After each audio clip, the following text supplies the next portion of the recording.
प्रशासनाचा, या रेल्वे प्रशासनाचा, या भ्रष्ट प्रवाशांची सुरक्षा झालीच पाहिजे, प्रवाशांची सुरक्षा झालीच पाहिजे, प्रवाशांची सुरक्षा झालीच पाहिजे, सर्वसामान्य पुणेकरांची सुरक्षा झालीच पाहिजे। नमस्कार, मी अमित मुंडिक, पुणे प्राईम न्यूज मध्ये आपलं स्वागत आहे।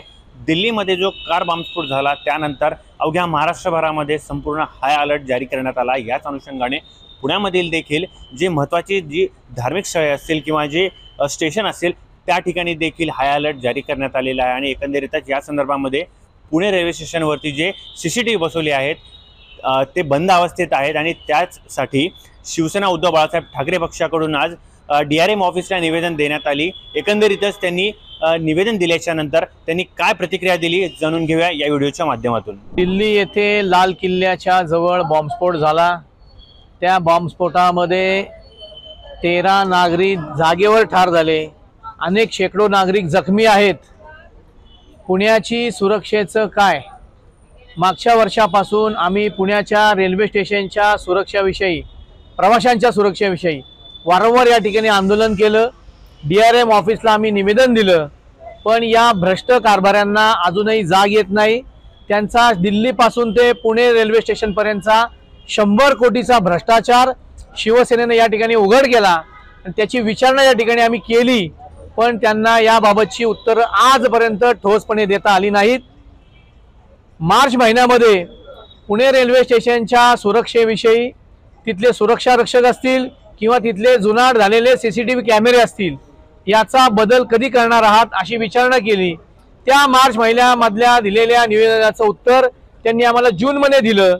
2 महिन्यामध्ये CCTV फुटेज कॅमेरे बसले जातील असं लेखी आश्वासन दिलं।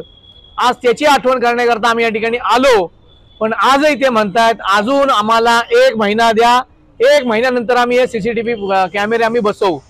पण ज्या ठिकाणी स्कॅनिंग मशीन जे रेल्वे प्लॅटफॉर्मवर बसवण्यात आलेलं आहे, आपण इलेक्ट्रॉनिक जिन्यानीवर गेल्यानंतर तिथे स्कॅनिंग मशीन आहे, त्या ठिकाणी काम करणारे कर्मचारी सुरक्षा रक्षक हे मोबाईलवर खेळत असतात।